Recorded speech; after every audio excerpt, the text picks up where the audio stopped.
नमस्कार, मैं जितेंद्र चतुर्वेदी। मतांतर में आप लोगों का स्वागत है। भाजपा ने पश्चिम बंगाल के महामहिम जगदीप धनखड़ को उपराष्ट्रपति पद का उम्मीदवार बनाकर कई लोगों को राजनीतिक रूप से पैदल कर दिया है और कईयों की तो दुकान बंद कर दी है। अब आप कहेंगे कैसे? तो आपने जेपी नड्डा ने जब उपराष्ट्रपति पद के उम्मीदवार की घोषणा की तो आपने उनका बयान सुना, या आज अखबारों का जो शीर्षक रहा इस मुद्दे से जुड़ा हुआ उसको आपने देखा?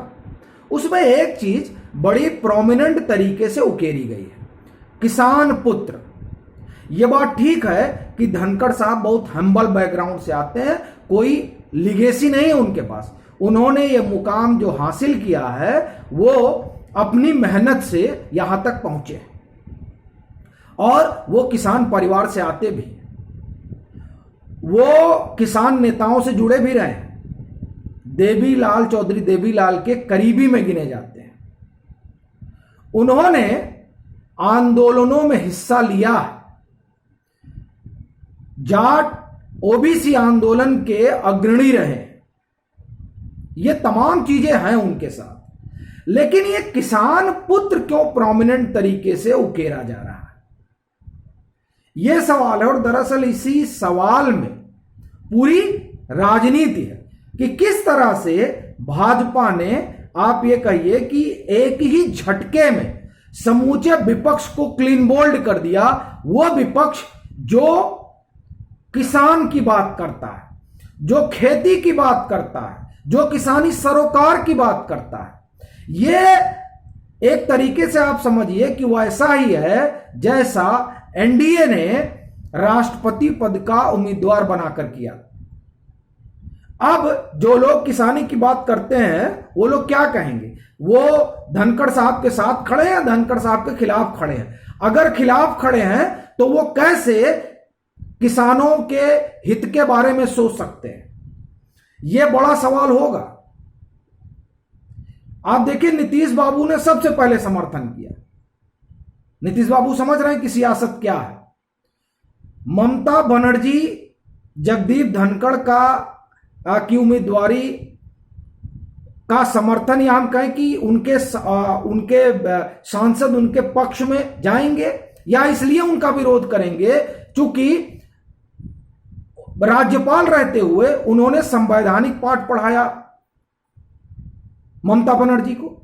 ये अब आप समझिए कि पेच आकर फंसा। और वो लोग जो किसानों के नाम पर संगठन खोल के बैठे हैं, उनका क्या होगा?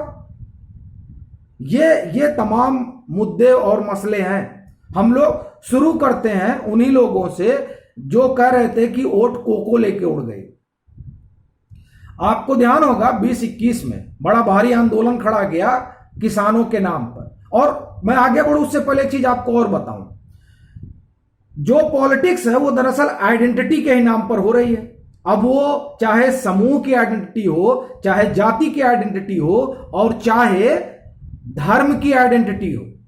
जब धर्म की आइडेंटिटी की बात कर रहे हैं तो आप देखिए कि किस तरह से सेकुलरिज्म के लवादे में अपीजमेंट की पॉलिटिक्स होती है और उसमें खास धर्म विशेष को ही लेकर आगे बढ़ा जा रहा है।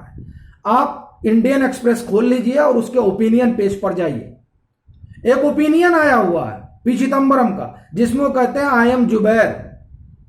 वो जुबैर के साथ इसलिए खड़े हो गए हैं क्योंकि वो एक जो सनातनी है उनके रिलीजियस सेंटीमेंट को आहत कर रहे हैं। आपको उसकी चिंता नहीं है, लेकिन आप उस पहलू पर बात करने की बजाय आप उसे वो अंग्रेजी के भारी भरकम शब्दों से जोड़ देते हैं जो पश्चिम से आयातित है।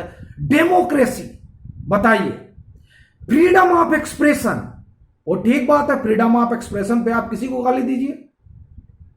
बहरहाल अपना यह कहना है कि इन तीन जो ये आइडेंटिटी है वो इन तीन रूपों में काम करती है। और जब आप 2020-21 में जो किसान आंदोलन हुआ, उस आंदोलन में इन तीनों आइडेंटिटी का प्रयोग किया गया अपनी राजनीतिक दुकान चलाने के लिए।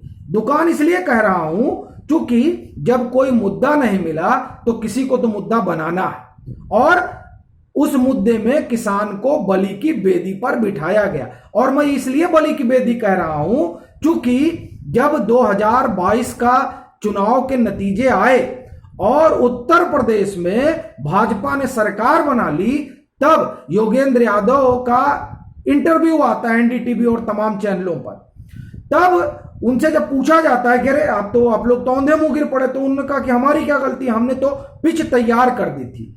अब आप सुनिए उस पिच तैयार की कहानी। किसानों को मोहरा बनाया गया और उसमें जाति का तड़का लगाया गया और धर्म को जोड़ा गया। अगर आपको थोड़ा भी ध्यान हो तो 2021 मुझे लग रहा है कि शायद सितंबर की बात है, जो मुजफ्फरनगर में महापंचायत हुई थी। उस महापंचायत में किसान का भी नाम आया, जाट का भी नाम आया और उसको एक धर्म से भी जोड़ा गया और कहा गया कि साहब ये तो आरएलडी की विरासत।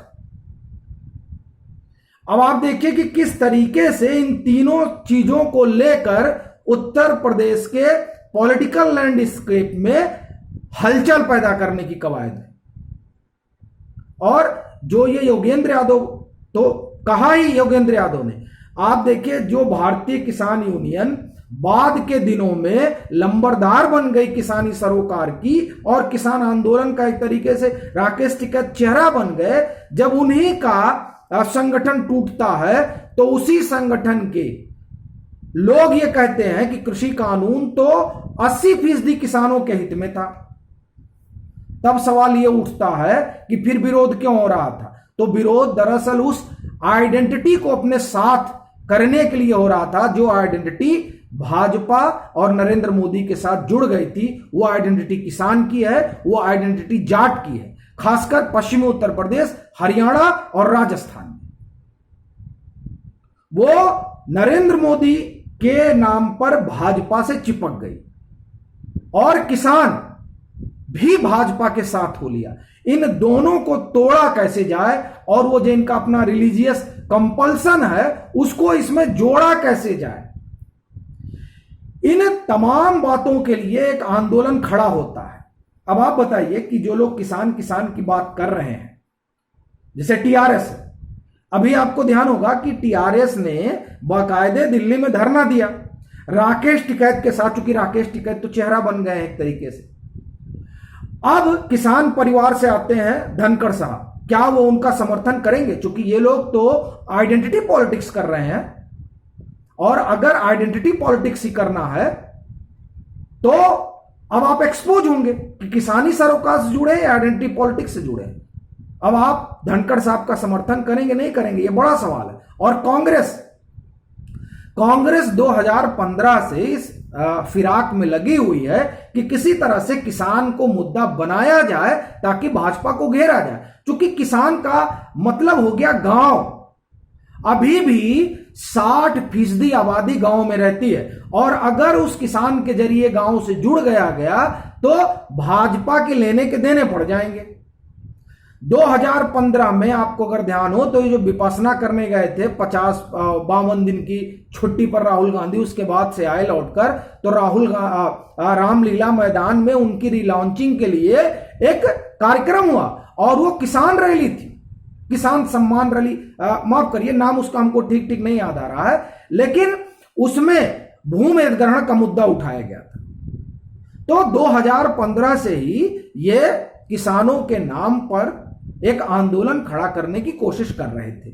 2020-21 में इनको मौका मिल गया, और इसलिए मौका मिल गया कह रहा हूं क्योंकि भारतीय किसान यूनियन का जो धड़ा टूटा, उस धड़े ने कहा कि इनकी अपनी राजनीतिक महत्वाकांक्षा ने किसानों के सरोकार को तिलांजलि देने के लिए मजबूर कर दिया।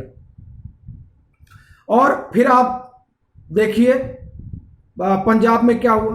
पंजाब में जो 2 गुट, गुरनाम सिंह चड़ूनी और दूसरे उनका नाम अभी हमको ध्यान नहीं आ रहा है, जिन्होंने पार्टी भी बनाई, ये जो तमाम चीजें हुई, इससे एक चीज तो साफ हो गया था कि दरअसल एक आइडेंटिटी के नाम पर सियासत हो रही थी। तो भाजपा ने धनखड़ साहब का नाम आगे कर वो सियासत करने वालों को अब असमंजस में डाल दिया है।